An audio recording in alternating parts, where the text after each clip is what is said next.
Good morning, students. Today we are going to start part 2 of the chapter Problem of Unemployment in India. In my last video, I had explained you about what is unemployment and its types. In this video, we are going to learn causes of unemployment. Unemployment के क्या reasons हो सकते हैं. इन्होंने first reason बताया slow economic growth. Indian economy is underdeveloped and role of economic growth is very slow.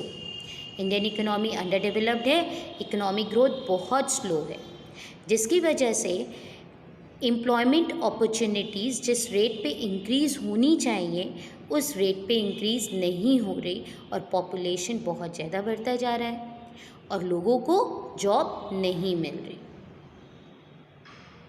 ठीक है. Second point क्या कहता है? Increase in population. पॉपुलेशन एक बिग प्रॉब्लम है इंडिया का. हम सबको पता है India is the largest country in the population. One of the main it is also the one of the main cause of unemployment. Rate of unemployment according to the 10th plan 11.1% था बेटा India में. ठीक है. और ये unemployment में कैसे increase कर रहा है? क्योंकि पॉपुलेशन की बढ़ने की वजह से एडिशनल एक्सपेंडिचर्स ऑन कंजम्पशन बढ़ जाता है.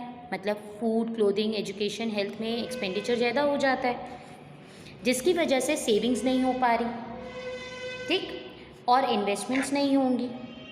और जब सेविंग्स और इन्वेस्टमेंट्स नहीं होंगी तो एम्प्लॉयमेंट जनरेशन भी क्या होगा? इकोनॉमी में कम होगा. ठीक है. Third point, immobility of labour. Immobility of labour का मतलब क्या है बेटा? कि इंडिया में लेबर्स एक जगह से दूसरी जगह बहुत कम मूव कर पाते हैं because of the attachments to the family, because of the language, religion and climate. ठीक. ये भी अनएम्प्लॉयमेंट का रीज़न है क्योंकि लोग दूसरी जगह जाएंगे नहीं, उनको और नई जॉब अपॉर्चुनिटीज़ अवेल नहीं हो पाएंगी. Fourth point, agriculture is a seasonal occupation. India में most of the people they depend on agriculture और एग्रीकल्चर सिर्फ सीजनल एम्प्लॉयमेंट प्रोवाइड करती है. तो फ्यू मंथ्स ही उनको जॉब मिलता है और बाकी मंथ्स क्या होता है? अनएम्प्लॉयड रहते हैं वो.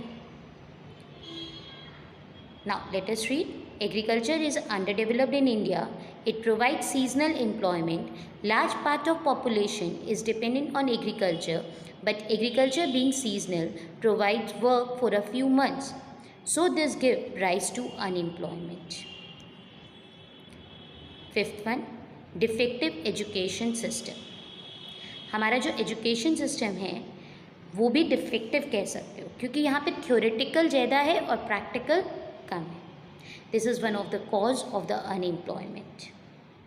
और ये एजुकेटेड अनएम्प्लॉयमेंट क्रिएट करता है क्योंकि यहाँ पे पोस्ट ग्रेजुएट्स और ग्रेजुएट्स लार्ज स्केल में प्रोड्यूस होते हैं एवरी ईयर, बट उसके अकॉर्डिंग जॉब नहीं मिल पाती क्योंकि जो एजुकेशन है वो जॉब ओरिएंटेड नहीं है, स्किल ओरिएंटेड नहीं है.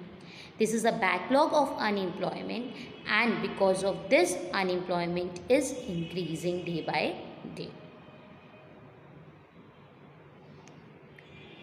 Now it's a time for an assignment. Question number 1. What do you mean by unemployment? मैंने आपको एक्सप्लेन किया अनएम्प्लॉयमेंट का मीनिंग क्या है, वो आप लिखेंगे.